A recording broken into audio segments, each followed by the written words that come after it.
শিক্ষক, মুরব্বী, নেতা বা বিভিন্ন ব্যক্তিদের দেখে বিনয়ী হয়ে তারা আসলে শ্রদ্ধাভার উঠে দাঁড়ানো। আমাদের সমাজে আসতে দেখবেন কিভাবে শিরিক ছড়ায় জানেন। আপনার ছেলেরা যখন ক্লাসে যায়, ক্লাসে স্টুডেন্ট 50 জন আর শিক্ষক ঢুকতেছে একজন শিক্ষক ঢুকে আর সবাই দাঁড়ায় সালাম দেয়। কে আছে কিনা? আছে না এমনটা? কিন্তু উচিত কোনটা? শিক্ষক সালাম দিয়ে ঢুকবে না 50 জন ছাত্র উঠে শিক্ষককে সালাম দেবে? হ্যাঁ, এই তো চমৎকার কথা বলেছেন। কে সালাম দিবা বলেন তো? শিক্ষক সালাম দিয়ে ঢুকবে। কিন্তু আমাদের সমাজে উল্টা চলতেছে, শিক্ষক ঢুকে আর এই 50 জন ছাত্র দাঁড়ায় সম্মান প্রদর্শন করে তারপরে সালাম দেয়। এটা শিরিক, এটা চলবে না। এরপরে আসেন আল্লাহ ছাড়া কাউকে গায়েবের ক্ষমতা বা গায়েবের হকদার মনে করা।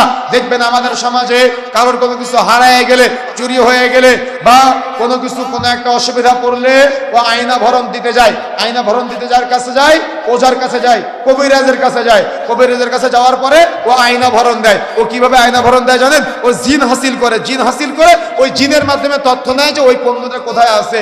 এটা শিরকে আকবার, গায়রুল্লাহ। বা দেখা যাচ্ছে গায়রুল্লাহর পাশাপাশি আমাদের সমাজে গায়রুল্লাহকে অনেকে রব, তার মানে গায়রুল্লাহ নামে জবেহ করে।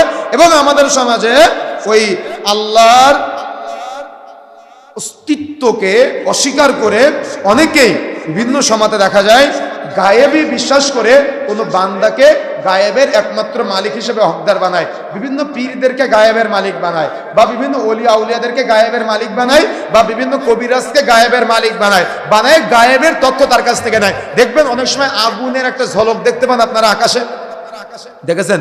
আগুন এক জায়গা থেকে আরেক জায়গায় চলে যাচ্ছে। আচ্ছা, এটা কি বলেন তো? এটার নাম কি? উল্কা। কি বলেন তো এটার নাম? কিভাবে হয় জানেন? ওই আল্লাহ এবং ফেরেশতাদের মধ্যে যখন কথাবার্তা হয় তখন ওই জিন শয়তানগুলো একটার পর একটা করতে ওই কথোপকথনটা শুনতে যায়। তখন ফেরেশতারা ওই উল্কাটা ছুঁড়ে মারে তাদেরকে বিচ্ছিন্ন করে দেওয়ার জন্য।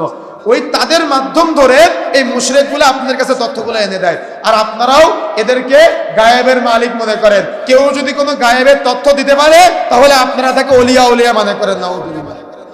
এটা শিরক, এটা চলবে না।